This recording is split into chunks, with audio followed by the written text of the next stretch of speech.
Hey, good morning, everybody. How you doing? Last night I made a video and I've since deleted it. And for those of you who saw it, I ask your forgiveness. I got a little passionate about something that I'm going to address here in a minute, but I just didn't handle it in the right way. I got a little bit too fleshly, and I let the old me get flared up there, and I don't know. I just got a little too worked up, and so on the heels of that. This morning I'm doing my study in this book that I talked about recently, Forgotten God by Francis Chan, which I cannot recommend more highly, or the study that goes along with it. But I'm doing the study this morning on the heels of last night's video, and it directs me to the book of Galatians in chapter 5, verses 19 straight through to 26. Sorry, I got the wrong glasses on. I'm trying to see. But go read it. I'm not going to give it away, but I'll briefly go over it, okay? It goes over the basically the difference between the outward appearance of the Spirit and not having the outward appearance of the Spirit, whereas the not living in the Spirit, the lustful desires and the fleshly desires and the anger and the jealousy and just I have to go. You know what I'm saying? And I realized that my anger it wasn't right. So enough of that. The book, good study. Obviously it's working. So so I now want to back to what I talked about last night and what I still want to talk about this morning. And it's about us as Christians and the Christian realm as a whole, always getting punked by the devil, okay? And always backing up. And quite frankly, I've had it right up to here, okay? We serve the living God, in the King of Kings, the Lord of Lords, the creator of everything, okay? The devil created nothing, okay? God created everything, all right?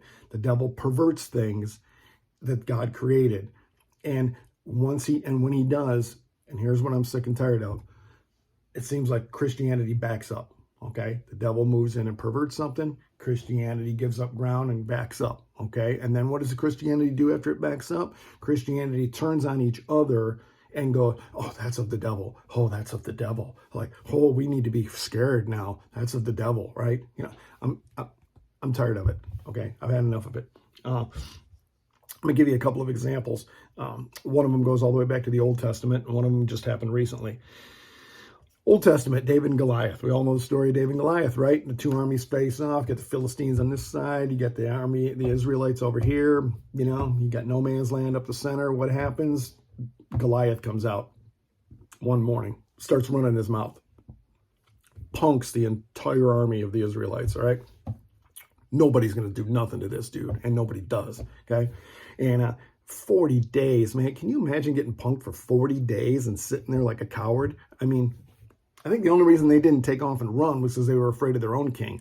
But anyway, 40 days, man, 40 days. And it gets worse, right? At one point in the middle of all this, the king himself turns to his army and says, look, somebody do something, please. I mean, look, this dude's out here. He's punking us. He's punking us every stinking morning. I ain't even had breakfast yet. My eggs ain't even done being cooked here, okay? And okay, my toast ain't even buttered, all right? And this dude's out here running his jibs, and none of you are doing a stinking thing, all right? He even starts offering them things. Here's some gold, here's some camels, here's some land, here's some this, here's some that. Somebody go do something, right?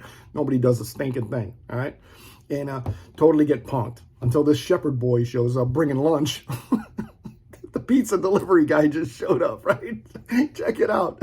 And what's he do? For the first time he sees this big doofus come out and start running his mouth, what does he do? He says, who's the uncircumcised Philistine running his mouth? Man, dude, bold faith, bro. I mean, holy cow. Dude, blows my mind.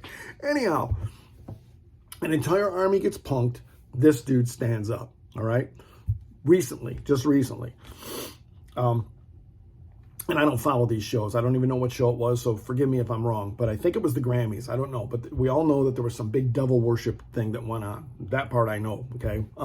It was obvious. There was no denying it. They were worshiping Satan right there. And And like always, like I've said before, I'll probably end up having to say it a million more times. Like always, what do the Christians do? They turn on each other. They turn on each other. Oh, I mean, I saw it. I heard it. Okay. Oh, there were Christian artists in that room. They should have done this. They should have done that. I think this. I think that. Blah blah blah blah blah blah. And there's the devil and all of his minions watching once again, watching the bickering going on. Look, here's what I'm going to say. Here's my 2 cents worth on the entire situation, because it could happen to me later on today. It could happen to you tomorrow. Look, at one thing's for certain, okay? One thing is for certain. Things are going to get a lot worse, okay? And so it's going to happen. There is no, is it going to happen? It is going to happen to you, okay? You're going to have 3 choices. Those guys in the audience that night, those Christian artists, they had 3 choices. 1, you sit there, you do nothing, and you get punked. Okay? Which is exactly what they did.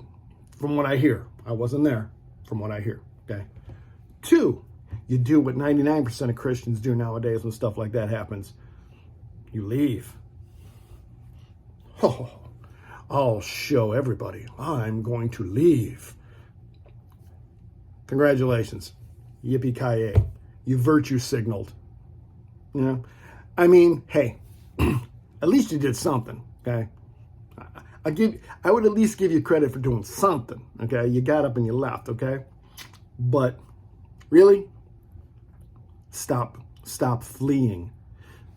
Stop accepting, stop fleeing. How's about option 3?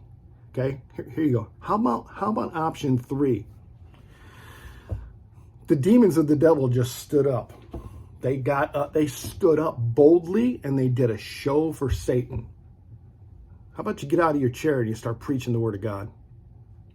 What's the worst that can happen?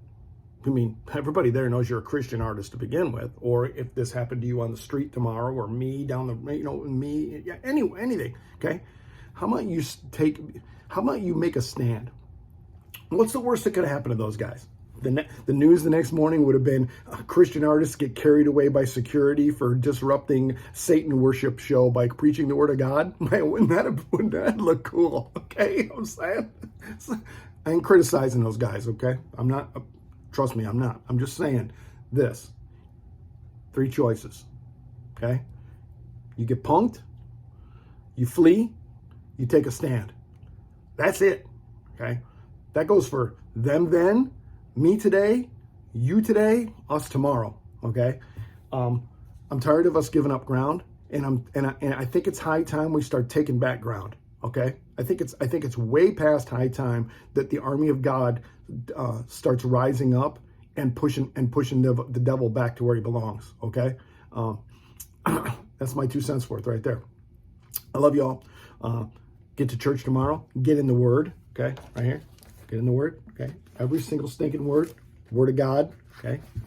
Get in it, read it, study it, know it, okay?